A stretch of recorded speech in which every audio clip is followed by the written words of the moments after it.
Tudo bem? Hoje eu vou gravar um vídeo sobre o porquê processadores esquentam. Vamos primeiro entender por que fios que recebem eletricidade esquentam. Vamos primeiro entender esse conceito básico. Então vamos lá. Resistência elétrica, ele basicamente esquenta por causa da resistência elétrica, que gera calor.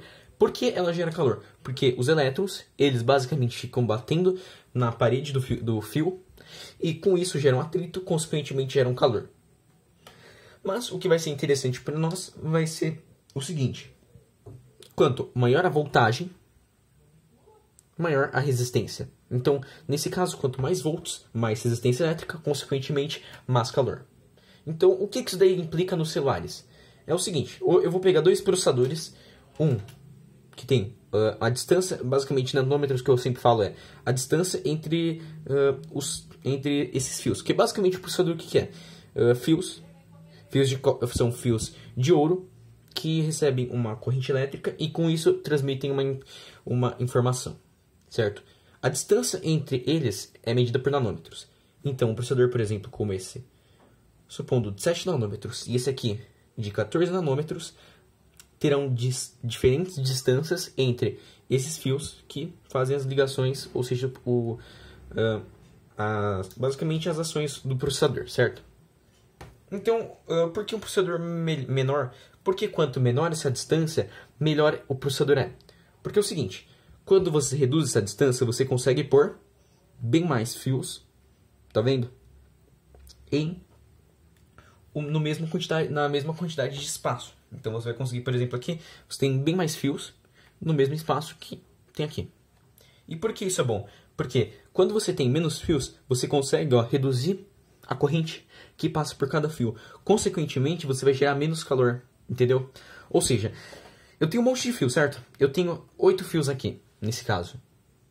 Eu tenho 8 fios, cada fio vai gerar 0.2 GHz, dando um total de 1,6 GHz, que é a quantidade de ações que eles conseguem realizar. Nesse caso, eu vou ter 2 volts por fio, certo? Então é basicamente isso que ele vai esquentar. Aqui eu vou ter 4 volts por fio. Ou seja, ele vai esquentar bem mais, mesmo que ele gerando a mesma frequência. Ele vai gerar, por exemplo, os mesmos 1.6 GHz. Porém, qual é o problema dele? Ele é feito em uma litografia pior, ou seja, ele tem menos transistores, ou seja, menos esses fios de cobre no mesmo espaço. E por isso ele vai ter que ter uma voltagem maior para cada fio. Com uma voltagem maior, voltando para essa equação, você vai aumentar a resistência e, consequentemente, vai aumentar o calor. Então é basicamente isso, porque é esse o motivo dos processadores esquentarem. Então, outra dúvida: como que eu vou saber se o processador vai esquentar ou não? É muito simples. Existem dois tipos de núcleo, interessantes de falar. Existem núcleos de potência, A50 mais algum número, e núcleos de economia de energia e núcleos de potência, A7 mais algum número, certo? Então, basicamente, o que acontece? Se você tem poucos nanômetros, o seu processador tende a esquentar menos. Mas, mesmo que você tenha poucos nanômetros e você abusa da potência, ou seja, eu estou utilizando um processador de 7 nanômetros. 7 nanômetros, mas eu abuso da frequência. Eu ponho ele em 4 GHz. Ele vai esquentar um monte.